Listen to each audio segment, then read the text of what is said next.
intentions are peaceful. We are the Brotherhood of Steel.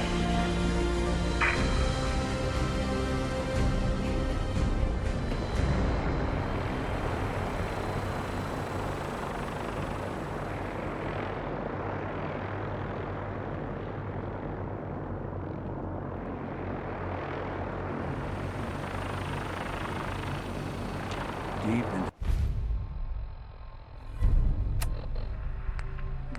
that darkness period, long I stood there, wondering, fearing.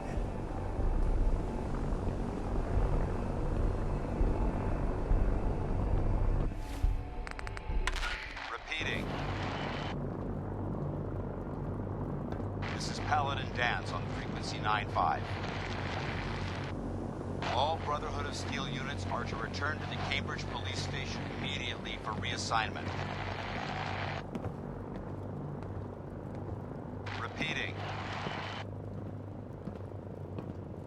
This is Paladin Dance on frequency 9-5. All Brotherhood of Steel units are to return to the Cambridge Police Station immediately for reassignment. Repeating. This is Paladin Dance on frequency 9-5. All Brotherhood of Steel units are to return to the Cambridge Police Station immediately for reassignment.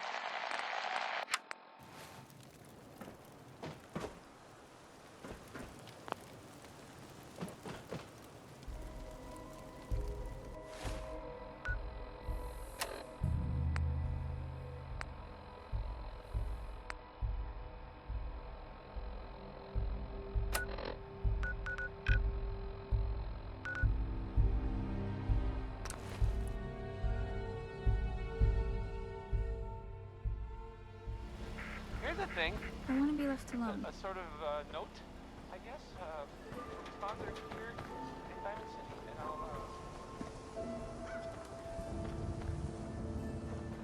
Do all you outsiders wear such funny clothes?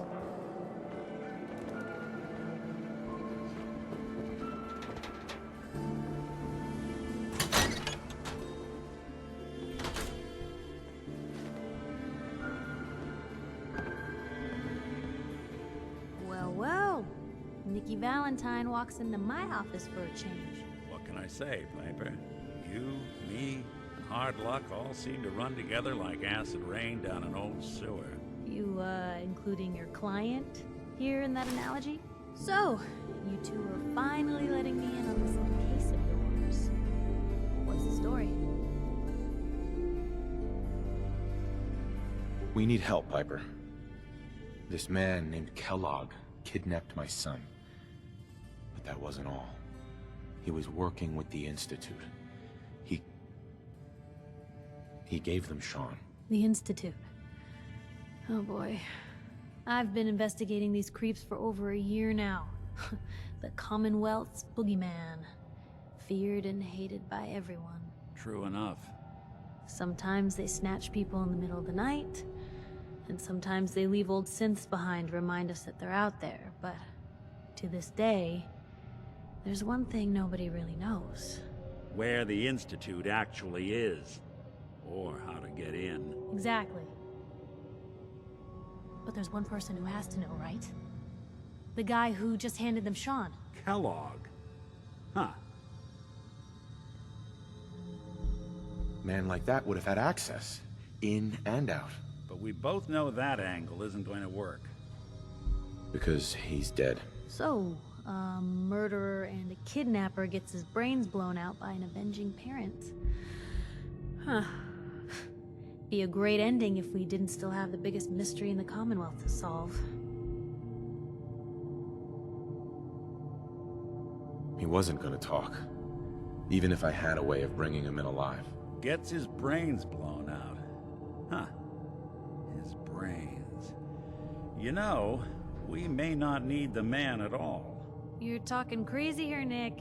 Got a fault in the old subroutines? Look, there's a place in Good Neighbor called the Memory Den. Relive the past moments in your mind as clear as the day they happened. If anyone could get a dead brain to sing, it'll be Dr. Amari, the mind behind the memories. Who's this Dr. Amari? I'll let her give you her life story in person. Let's stay focused. I guess we're gonna need a piece of Kellogg's brain. Enough gray matter to bring to Amari and find out if this is going to work. Jesus, Nick. Gross. Seriously? I know it's grisly, but what choice do we have? We got no leads, nothing.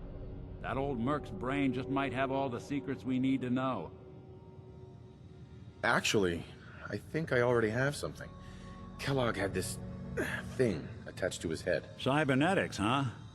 We may have just won the lottery. Whether we're riding this crazy brain train or not, we can't all go running across the Commonwealth, so... who's coming with you? I have to go to the memory den either way, if I'm going to introduce you to Amari. But if you want to head there together, just say so. I'll head out with Piper. We'll meet you there, Nick. Sounds good. You two stay out of trouble. Don't worry. We're gonna get the boy back. Just a few more steps. And by the way, at some point, you owe me an interview. I want to hear how this whole story got started.